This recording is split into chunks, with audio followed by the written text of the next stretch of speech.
저는 김영호라고 합니다. 올해 65세이고 30년간 초등학교 교사로 일하다가 최근 은퇴했습니다.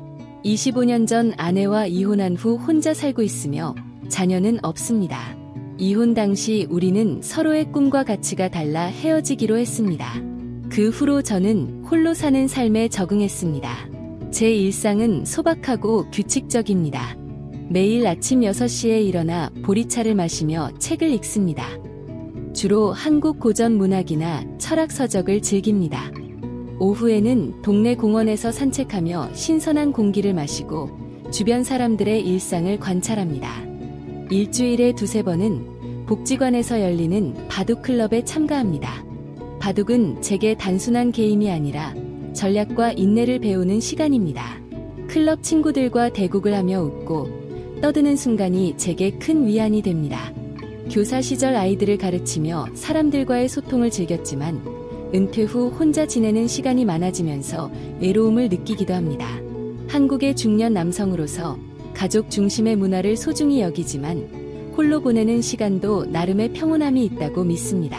가끔 공원 벤치에서 보리차를 마시며 지난 세월을 돌아봅니다. 이혼 후 자유를 얻었지만 마음 한구석에는 누군가와 따뜻한 대화를 나누고 함께 웃을 수 있는 사람이 있으면 좋겠다는 바람이 남아 있습니다. 하지만 그 바람을 강요하지 않고 자연스럽게 흘러가도록 내버려 두었습니다. 바둑처럼 인생도 다음 수를 신중히 두어야 한다고 생각합니다. 어느 평범한 날 바둑클럽에서 대국을 마치고 나오는데 제 절친한 친구 이수진 씨가 저를 불러 세웠습니다. 이수진 씨는 클럽 회장으로 항상 밝고 사교적인 여성입니다. 영호 씨, 요즘 어떻게 지내세요? 혼자 사는 게 너무 쓸쓸하지 않아요? 제가 좋은 분을 소개해 줄게요. 나이도 비슷하고 성격도 잘 맞을 것 같아요. 그녀의 미소는 진심이 느껴졌지만 저는 웃으며 수진 씨, 이 나이에 무슨 소개팅이에요? 바둑이나 더 두면서 사는 게 편해요. 라고 농담처럼 대답했습니다. 하지만 그녀는 포기하지 않고 한 번만 만나보세요. 박지영 씨예요. 53세로 이혼한 지 5년 됐고 온라인으로 김치와 반찬을 판매하는 프리랜서예요. 활기차고 따뜻한 분이에요. 라고 설득했습니다. 마음속 외로움과 이수진 씨의 진심에 결국 동의했습니다. 우리는 일요일 오후 동네 찻집에서 만났습니다. 저는 오랜만에 셔츠와 면바지를 다려 입고 설레는 마음으로 나갔습니다.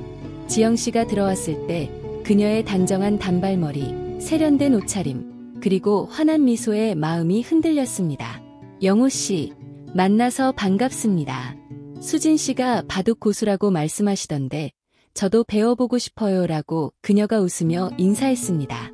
저는 쑥스러워하며 과찬이세요. 그냥 취미로 두는 거예요. 라고 대답했습니다. 우리는 보리차를 마시며 이야기를 시작했습니다. 그녀는 이혼 후 온라인 사업을 시작한 이야기, 외로움 속에서 새로운 삶을 찾으려 노력한 이야기를 들려주었습니다. 저도 제 교사 시절과 혼자 사는 일상을 공유했습니다. 대화는 자연스럽게 흘렀고 서로의 공감대가 형성되었습니다. 그 순간 이 만남이 단순한 소개팅이 아니라 운명적인 만남처럼 느껴졌습니다. 한국 사회에서 중년의 새로운 만남은 드물지만 지영 씨의 밝은 에너지는 제 마음을 열어주었습니다. 첫 만남 후 지영 씨는 저를 동네 김치찌개 집으로 초대했습니다. 영호 씨, 우리 좀 더 이야기 나누며 식사해요. 제가 좋아하는 곳이에요. 라고 그녀가 문자를 보냈고 저는 설레는 마음으로 응했습니다. 뜨끈한 김치찌개와 소주 한 잔을 나누며 우리는 더 깊은 이야기를 했습니다. 그녀는 이혼 후 사업을 시작한 고생담과 외로움 속에서 새로운 사람을 만나고 싶었던 마음을 털어놓았습니다. 저는 교사 시절 아이들과의 추억과 혼자 사는 일상의 평온함을 공유했습니다. 대화 중 그녀가 제 손을 살짝 잡으며 영호 씨, 당신처럼 따뜻한 사람은 처음이에요. 왜 더 일찍 만나지 못했을까요? 라고 말했습니다. 저는 쑥스러웠지만 그녀의 진심에 마음이 움직였습니다.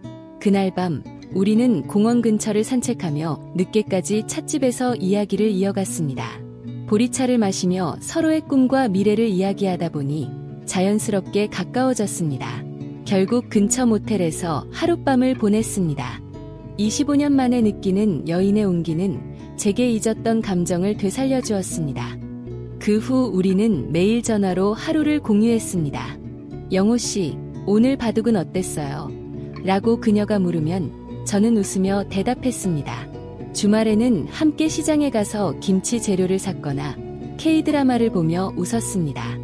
그녀의 밝은 에너지와 제 조용한 성격이 잘 어우러졌습니다. 한국에서 중년의 사랑은 조심스럽지만 지영 씨와의 시간은 제게 새로운 활력을 주었습니다. 우리는 서로의 상처를 보듬으며 관계를 키웠고 결혼에 대한 이야기를 자연스럽게 꺼내게 되었습니다. 저는 그녀가 제 삶의 빈자리를 채워주는 사람이라고 느꼈습니다. 3주 만에 지영 씨가 결혼을 제안했습니다. 영호 씨, 우리 그냥 같이 살아요. 더 기다릴 필요 없잖아요. 제가 당신 곁에서 행복해요. 그녀의 확신에 찬 눈빛과 따뜻한 말에 저는 감동받아 동의했습니다. 우리는 동네 식당에서 소박한 결혼식을 올렸습니다. 이수진 씨와 몇몇 바둑 클럽 친구들, 그리고 지영 씨의 22세 대학생 아들만 초대했습니다. 그녀의 아들은 엄마가 이렇게 행복한 건 오랜만이에요. 영호 씨, 엄마를 잘 부탁드려요. 라고 말하며 저를 안아주었습니다. 결혼식은 간단했지만 우리 둘의 행복으로 가득 찼습니다. 신혼 초기는 정말 달콤했습니다.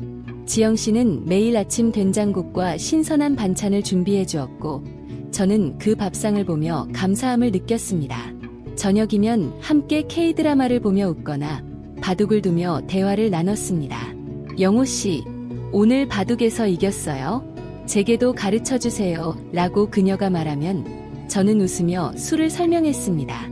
한국의 전통 가정처럼 우리는 서로를 보듬으며 일상을 공유했습니다.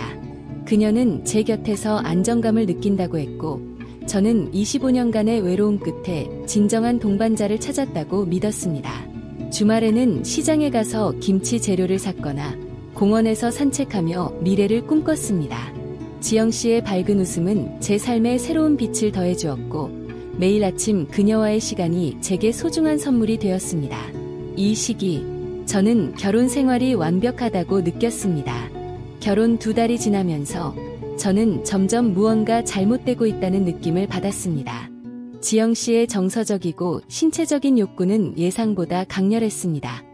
거의 매일 아침, 점심, 저녁, 심지어 늦은 밤까지 이어지는 그녀의 요구는 65세의 저에게 큰 부담이 되었습니다. 저는 매일 아침 6시에 일어나 책을 읽고 바둑클럽에서 친구들과 시간을 보내는 루틴에 익숙했지만 지영 씨는 그 루틴을 완전히 바꿔놓았습니다.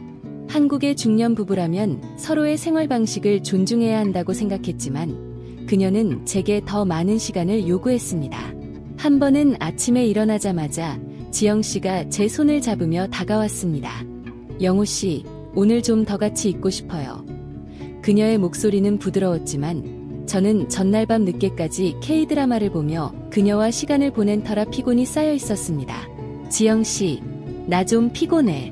오늘 좀 쉬고 싶어. 라고 조심스럽게 말했지만 그녀의 표정이 순식간에 굳어졌습니다. 부부 사이에 그런 게 당연한 거 아니에요? 영호 씨, 저를 더 이상 사랑하지 않는 거예요. 그녀의 말은 날카롭게 들렸고 저는 가슴이 무겁게 내려앉았습니다. 저는 그녀를 이해하려고 노력했습니다. 지영 씨는 53세로 저보다 12살이나 어렸고 이혼 후 오랜 외로움 속에서 새로운 사랑을 갈망했을 것입니다. 하지만 저는 나이와 체력의 한계를 느끼고 있었습니다. 매일 아침 책을 읽는 시간은 제게 명상과 같은 순간이었는데 이제 그 시간마저 그녀의 요구로 채워졌습니다. 그날 오후 바둑 클럽에 갔을 때도 제 상태는 여실히 드러났습니다. 평소처럼 친구들과 바둑을 두기 시작했는데 제 손이 떨리고 머리가 멍했습니다. 상대방의 수를 제대로 읽지 못해 실수를 연발했습니다.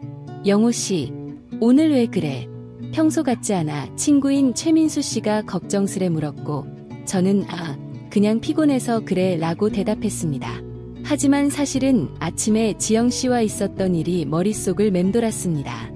그녀가 부부라면 이런 시간을 함께 보내는 게 중요하다고 했던 말이 계속 떠올랐습니다. 한국 사회에서 부부는 서로를 위해 희생해야 한다는 관념이 강하지만 저는 그 희생이 점점 저를 지치게 만들고 있었습니다. 집으로 돌아오는 길, 동네 공원 벤치에 앉아 보리차를 마시며 하늘을 올려다보았습니다. 이게 정말 행복한 결혼 생활인가? 라는 생각이 들었습니다. 25년 만에 만난 사랑이 이렇게 빨리 부담으로 변할 줄은 몰랐습니다. 저는 지영 씨를 사랑했지만 그녀의 끝없는 요구는 제 체력과 정신을 갉아먹고 있었습니다. 체중이 70kg에서 65kg으로 줄었고 얼굴은 수척해졌습니다. 바둑클럽 친구들이 영호 씨, 요즘 왜 이렇게 야인 거야? 신혼이 그렇게 힘들어? 라고 농담하며 걱정할 정도였습니다. 저는 웃으며 그냥 좀 바빠서 그래 라고 둘러댔지만 마음속으로는 점점 더 큰 부담을 느끼고 있었습니다. 며칠 후 비슷한 상황이 또 반복되었습니다. 저는 하루 종일 집에서 책을 정리하고 있었는데 지영 씨가 일찍 돌아와 제 목을 껴안았습니다.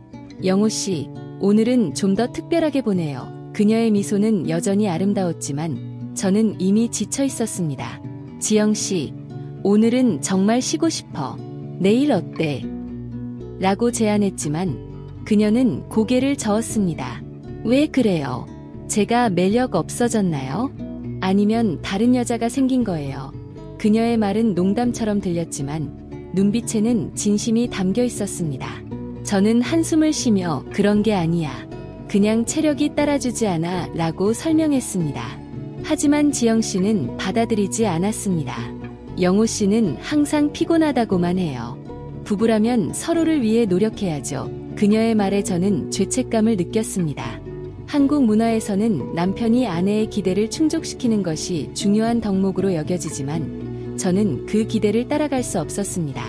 어쩔 수 없이 그녀의 요구에 응했지만 그 후로 온몸이 무거워졌습니다.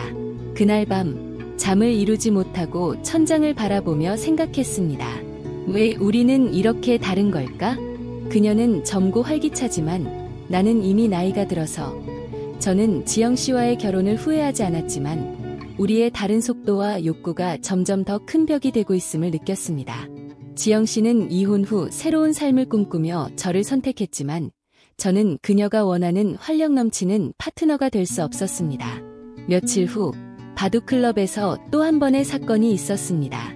중요한 지역대회 준비를 위해 클럽에 일찍 갔는데 지영 씨가 새벽에 저를 붙잡았습니다. 영호 씨, 오늘 아침 좀 더 같이 보내요.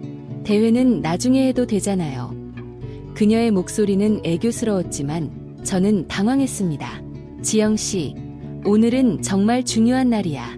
친구들이 기다리고 있어. 라고 애원하듯 말했지만 그녀는 10분이면 돼요. 왜 그렇게 바둑만 중요해요? 라고 고집했습니다. 결국 30분 넘게 시간을 보냈고 클럽에 도착했을 때는 이미 대국이 시작된 후였습니다. 친구들이 영호 씨, 왜 늦었어? 무슨 일 있었어? 라고 물었고 저는 집에서 일이 좀 있어서 라고 얼버무렸습니다. 하지만 속으로는 화가 치밀었습니다. 이게 계속되면 어떻게 하지? 내 삶이 그녀의 욕구에 완전히 종속된 기분이야. 지영 씨와의 대화는 점점 어려워졌습니다. 제가 피곤하다고 말하면 그녀는 영호 씨가 저를 피하는 거 아니에요. 라며 의심의 눈초리를 보냈습니다. 한 번은 저녁에 집에 돌아와 소파에 앉아 쉬고 있는데 지영 씨가 다가와 제 어깨를 주물렀습니다. 영호 씨, 오늘 좀 더 가까이 있고 싶어요. 저는 한숨을 쉬며 지영 씨, 오늘 하루 정말 힘들었어. 내일 얘기하면 안 될까? 라고 했습니다. 그러자 그녀는 화를 내며 왜 항상 저를 밀어내는 거예요? 제가 매력 없어졌나요? 라고 말하며 방으로 들어가 문을 쾅 닫았습니다. 그날 밤 저는 잠을 이루지 못했고 부부로서의 책임감을 다하지 못했다는 자책감에 시달렸습니다. 며칠 뒤 저는 지영 씨와 진지하게 대화하려고 했습니다. 식탁에 앉아 된장국을 먹으며 조심스럽게 말을 꺼냈습니다. 지영 씨, 우리 좀 더 서로를 이해하려고 노력해야 할 것 같아요. 나는 나이가 있어서 체력이 예전 같지 않아. 하지만 그녀는 미소를 지으며 영호 씨, 그건 그냥 마음의 문제예요. 사랑하면 다 극복할 수 있죠. 라고 대답했습니다. 저는 그녀의 낙관적인 태도에 잠시 위안을 받았지만 마음 한구석에서는 그녀가 제 한계를 진지하게 받아들이지 않는다는 생각이 들었습니다. 한국 사회에서 부부는 서로를 위해 희생하고 조화를 이루는 것이 중요하지만 저는 점점 더 지영 씨와의 조화가 불가능하다는 느낌을 받았습니다. 바둑 클럽에서의 실수는 점점 더 잦아졌습니다. 한 번은 지역대회에서 중요한 대국을 앞두고 있었는데 전날 밤 지영 씨와의 갈등 때문에 잠을 거의 못 잤습니다. 대국 중에 집중력을 잃고 초보적인 실수를 저질렀고 결국 팀이 패배했습니다. 클럽 회장인 이수진 씨가 영호 씨, 요즘 왜 이렇게 실수가 많아? 무슨 고민 있으면 말해. 라고 다정하게 물었지만 저는 그냥 좀 피곤해서 그래요 라고 대답할 뿐이었습니다. 하지만 속으로는 지영 씨와의 갈등이 제 삶의 모든 부분을 흔들고 있음을 깨달았습니다. 결혼이 저에게 행복을 줄 거라 믿었지만 오히려 더 큰 스트레스와 혼란을 안겨주고 있었습니다. 지영 씨와의 갈등은 단순히 신체적인 요구에만 국한되지 않았습니다. 그녀는 제가 더 적극적으로 그녀의 삶에 참여하기를 원했습니다. 예를 들어 그녀는 주말마다 함께 시장에 가서 김치를 담그거나 그녀의 온라인 쇼핑몰 일을 도와주길 바랐습니다. 하지만 저는 그런 활동에 익숙하지 않았고 조용히 책을 읽거나 바둑을 두는 시간이 더 소중했습니다. 어느 저녁 그녀가 같이 김치 담그면 재미있을 거예요 라고 했지만 저는 내일 하면 안 될까? 라고 답했습니다. 그녀는 왜 항상 혼자만의 시간을 원해요? 라며 실망하며 방으로 들어갔습니다. 저는 그녀 말이 틀리지 않다고 생각했지만 제 삶의 방식도 존중받고 싶었습니다. 결혼으로 외로움을 덜고 싶었지만 오히려 더 고립된 기분이었습니다. 공원에서 보리차를 마시며 지난 결혼을 돌아봤습니다. 25년 전 이혼은 외로웠지만 적어도 제 자신을 잃지 않았습니다. 이제는 지영 씨의 기대에 맞추려다 자신을 잃고 있었습니다.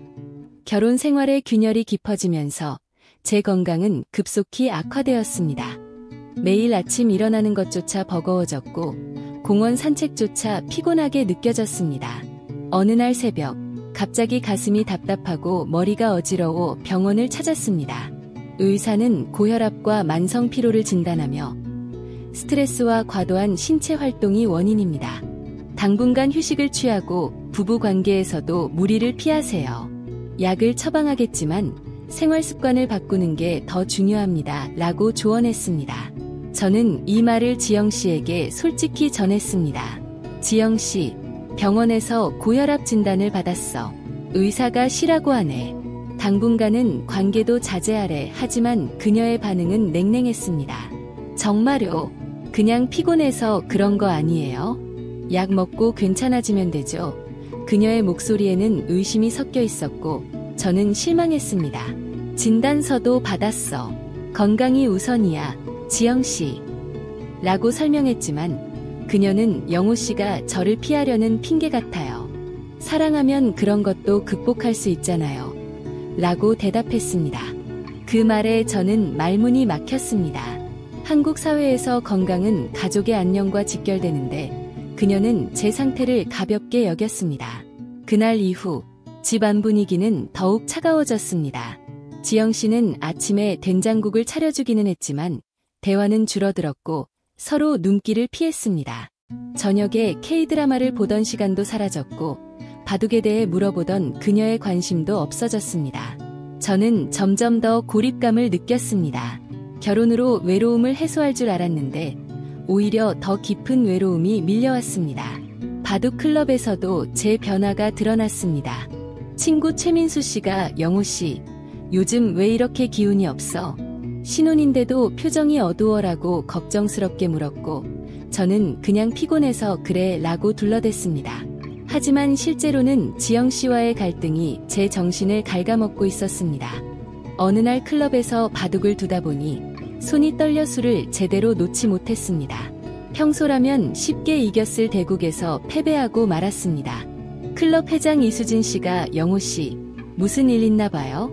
우리한테 털어놔요라고 다정히 말했지만 저는 집안일 때문에 좀 이라고만 대답했습니다. 건강 악화는 더 구체적으로 나타났습니다. 체중은 계속 줄었고 밤에 잠을 제대로 이루지 못해 낮에 졸음이 쏟아졌습니다. 공원 산책 중에도 가슴이 답답해 벤치에 앉아 쉬어야 했습니다. 의사가 처방한 약을 먹었지만 지영 씨의 반응 때문에 스트레스가 쌓여 효과가 적었습니다. 어느 저녁, 지영 씨가 다시 다가왔습니다. 영호 씨, 오늘은 좀 괜찮아요? 같이 시간 보낼까요? 그녀의 목소리는 여전히 부드러웠지만 저는 지영 씨, 의사가 쉬라고 했어. 지금은 정말 안 돼 라고 거절했습니다. 그녀는 실망한 표정으로 영호 씨, 제가 그렇게 부담스러운가요? 병원 말만 믿고 저를 밀어내는 거예요. 라고 말하며 방으로 들어갔습니다. 그날 밤, 저는 다시 잠을 이루지 못했습니다. 그녀의 말이 가슴을 아프게 했지만 제 건강을 무시하는 태도가 더 서운했습니다. 가장 위기였던 순간은 지역 바둑대회 전날이었습니다. 중요한 대국을 앞두고 컨디션을 조절하려 했지만 지영 씨가 새벽에 저를 깨웠습니다. 영호 씨, 잠깐만요. 오늘 아침 좀 더 같이 있어요. 라고 애교스럽게 말했지만 저는 당황하며 지영 씨, 내일 대회라 오늘 좀 일찍 쉬어야 해라고 애원했습니다. 하지만 그녀는 10분이면 돼요. 대회가 뭐가 그렇게 중요해요? 라고 고집했습니다. 결국 30분 넘게 시간을 보냈고 대회 당일 머리가 무겁고 집중력이 떨어져 팀이 패배했습니다. 클럽에 도착했을 때 친구들의 실망한 시선이 느껴졌고 저는 부끄러움과 피로로 가득 찼습니다. 그날 저는 이 결혼이 제 건강과 삶을 망치고 있다는 걸 절실히 깨달았습니다. 한국 부부는 서로를 지지해야 하지만 지영 씨의 태도는 제게 더 큰 짐이 되었습니다. 스트레스가 쌓여 혈압이 오르고 약을 늘려야 했습니다. 저는 혼자 공원에서 보리차를 마시며 이대로 계속할 수 있을까? 라고 자문했습니다. 갈등이 절정에 달하던 어느 날 바둑클럽에 일찍 도착한 저는 휴게실에서 이상한 소리를 들었습니다. 문틈으로 몰래 보니 지영 씨가 이수진 씨의 남편 민재 씨와 부적절한 행동을 하고 있었습니다. 제 눈을 의심했지만 그것은 명백한 현실이었습니다. 충격에 떨리는 손으로 문을 열고 들어가 지영 씨, 이게 대체 무슨 일이야? 민재 씨까지?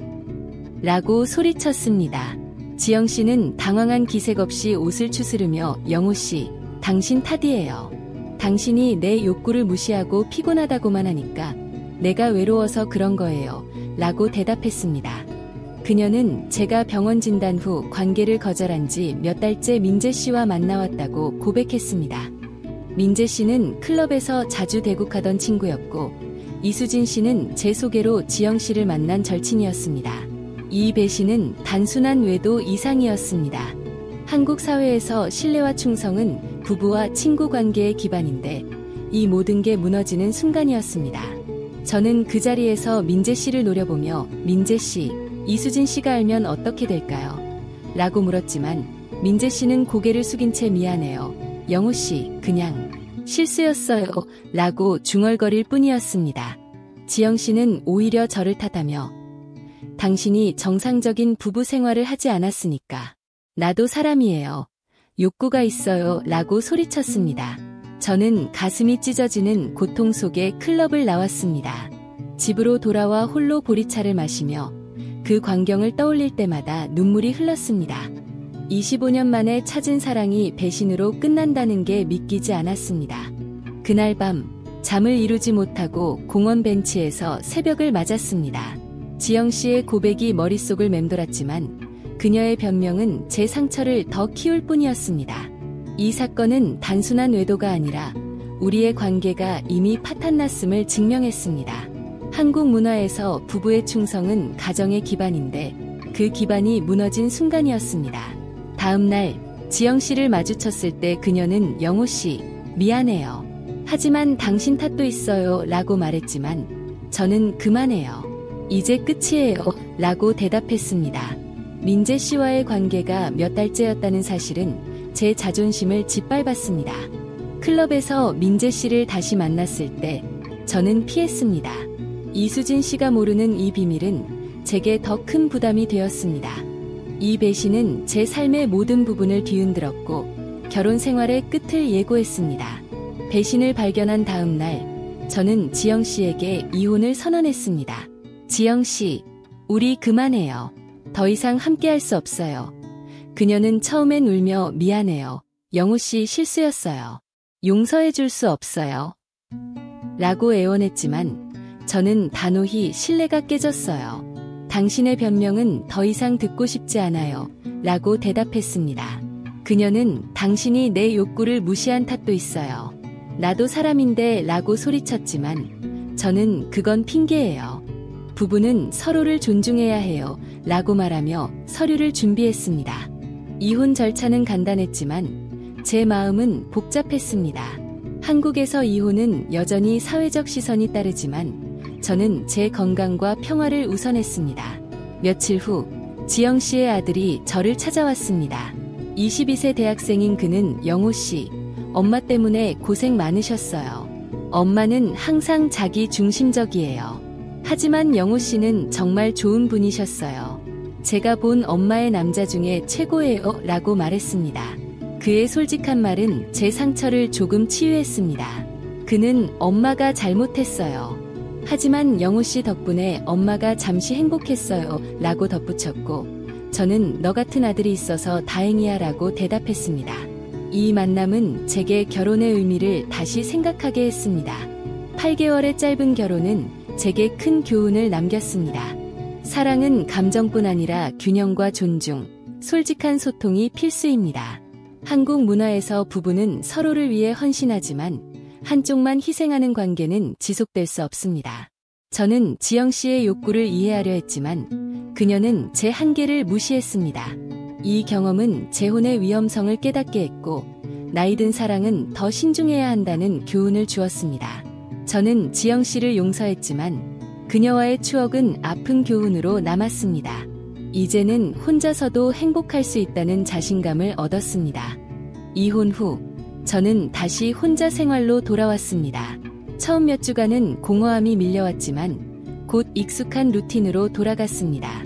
매일 아침 보리차를 마시며 책을 읽고 오후에는 공원 산책을 하며 바람을 느꼈습니다. 바둑클럽에 가서 친구들과 대국을 즐기다 보니 마음이 안정되었습니다. 이수진 씨가 영우 씨, 이제 괜찮아요? 새 사람 소개해 줄까요?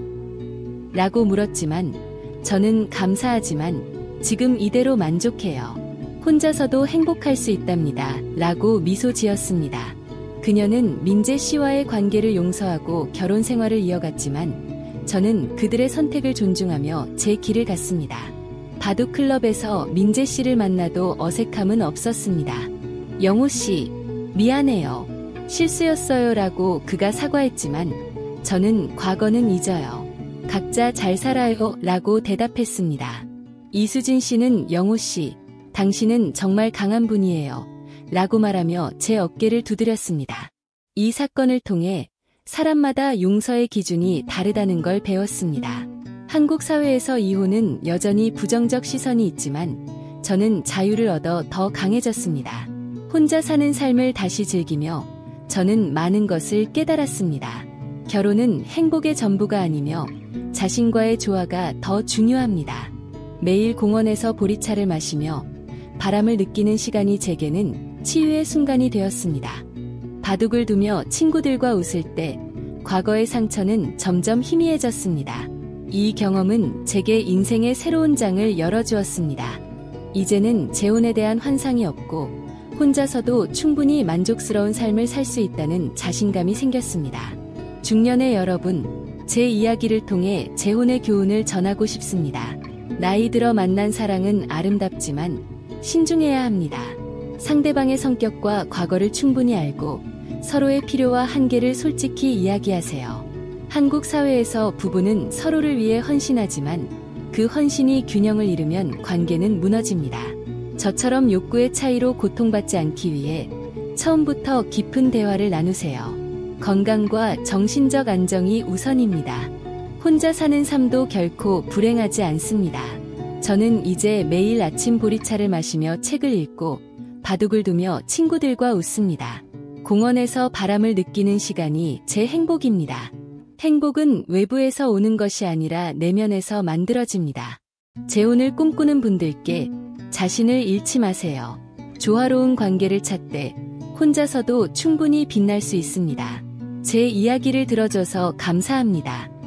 이야기가 늦은 사랑과 인생의 균형에 대한 생각거리를 주길 바랍니다. 여러분 모두 건강하고 행복한 삶을 살기를 기도합니다. 저는 이제 제 자신과 평화롭게 지내고 있습니다.